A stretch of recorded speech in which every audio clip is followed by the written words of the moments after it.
Broadway. A place where for hundreds of dollars a ticket, you can see your favorite stars sing and dance right in front of your very eyes. There's nothing quite like the magic of live theater, and while Broadway has certainly changed over the years, fan interaction has remained a vital component of the theater-going experience. In fact, we're in the midst of a Broadway revolution.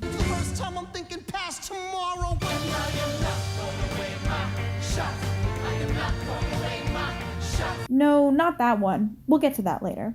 Anyway, at its most basic level, fan interaction is essential to theater.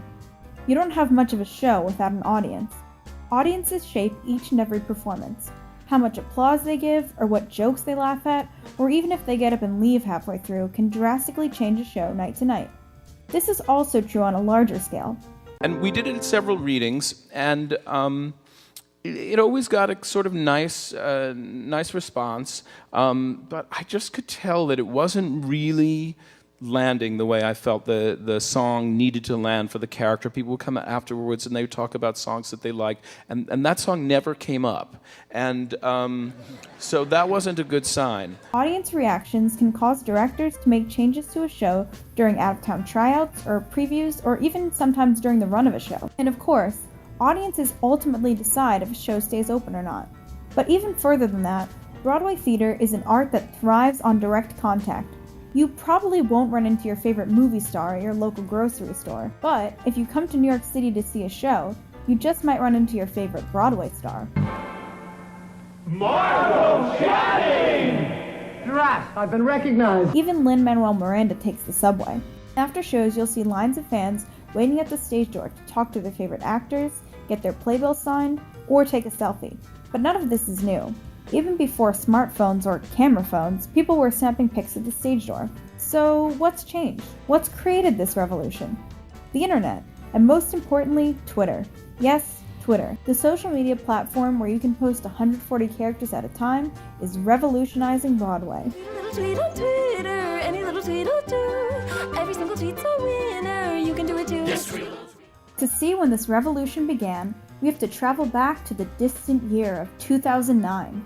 Twitter had only existed for 3 years and was rapidly gaining popularity. At the same time, the new rock musical Next to Normal was playing 8 shows a week at the Booth Theater. It told the story of a mother with bipolar disorder and its effects on her family. Next to Normal decided to take a brand new approach to promoting the show by creating a serialized version specifically made for Twitter.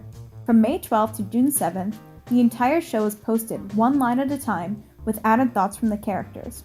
This culminated in the show's creators Brian Yorkie and Tom Kitt writing a new song using the suggestions of their Twitter followers. Unfortunately, I can't find the original Twitter performance. However, the tweets chronicling the writing of the new song and the original bio reading Next to Normal, first Broadway show to perform on Twitter, are still available. The Next to Normal Twitter account garnered hundreds of thousands of followers and tons of media attention during the show. But more than that, it was the first Broadway show to see the potential in Twitter. They were taking fan interaction beyond the traditional and feeding the audience daily with new content. They used what could be seen as the limitations of the platform to their benefit, to keep their growing audience captivated even after the curtains closed. Not only did this create significant buzz around the show, and probably generate ticket sales, it also helped the fans of the show to meaningfully interact with the material in a unique way that had never been possible before. The legacy of this publicity campaign lingers on in the Broadway Twitterverse. Today, practically every Broadway production promotes their show on Twitter, but no show has a greater Twitter presence than Hamilton. What's your name, man? Alexander Hamilton. Hamilton, the behemoth of Broadway, the international phenomenon, has also taken over Twitter. Hamilton was the most tweeted about Broadway show in 2015, the year that it opened, and it continues to have a strong Twitter presence. At this time, the official account has over 750,000 followers, and frequently likes and retweets posts from fans. Of course, I'd be remiss to talk about Hamilton and Twitter without talking about its creator and original star, Lin-Manuel Miranda. Hi, my name is Lin Miranda. I know you don't know who I am, but I wore these pants and I'm willing to dance like an idiot if you just give me the chance. Honestly, he's the main inspiration for this video. Currently, Lin-Manuel Miranda has over 2.5 million Twitter followers. That's more than 3 times the amount of the Hamilton official account. And just like Next to Normal, he's got the media buzzing.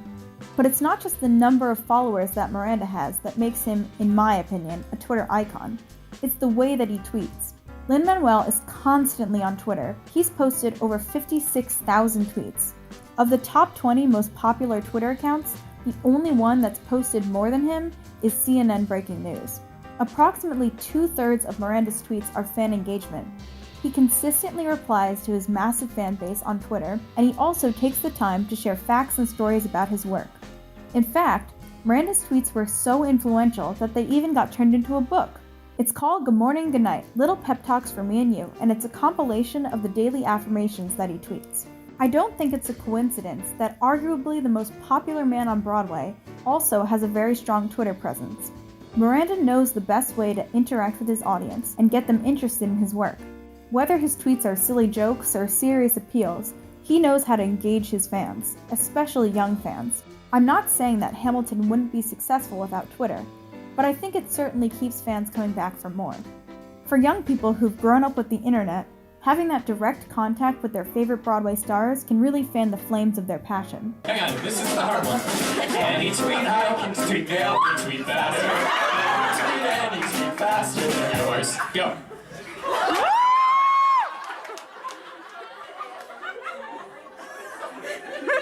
Come on, Fancy Elizabeth, I'm counting on you. Before, fan interaction was exclusive to people who could afford to see the shows, or who lived in the New York City area. Now, Twitter has made it so that anyone with an internet connection can immediately contact the people they look up to. Just imagine what it would have been like if Stephen Sondheim was on Twitter 40 years ago. Fans wouldn't have had to wait for him to publish a book about his work to find out his thoughts on their favorite lyrics. With Twitter, they could have just asked. This morning, the Connor Project page, it only had 56 people following it. How many does it have now? 4,582. 16,239. I don't understand. What happened? You did. On stage, social media is being integrated into the plots of shows like Dear Evan Hansen. In this show, the main character Evan's speech goes viral at the end of the first act and leads to an online campaign. Before the show, throughout the performance, and during intermission, screens on stage display updating social media feeds. Behind the scenes, Twitter has also played a role in the development of shows. Now, what's this journey been like working on this show? Going from the West Coast to here, what's it like? Mine has been weird because I don't know how many people know how I got the job, but it was because somebody left the show for the second run, so I didn't do the night dancing, I'll do the next one. And so Matt Doyle, who's an original Broadway cast member, told Andy that I would be right for it, and Andy messaged me on Twitter and said, "Can you come out to LA in like 3 days?" And I was like, "Yes." So I did. Even though fan interaction isn't the only area of Broadway that Twitter has changed, I think it's the area that's been the most impacted. 15 years ago, what way did fans have to interact with the shows they loved if they couldn't be there in person?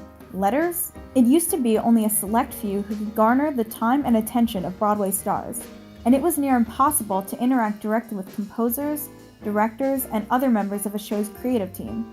But now, these resources of time and attention are distributed more equally. In my opinion, it's helped create a theater community that is more diverse and more engaged.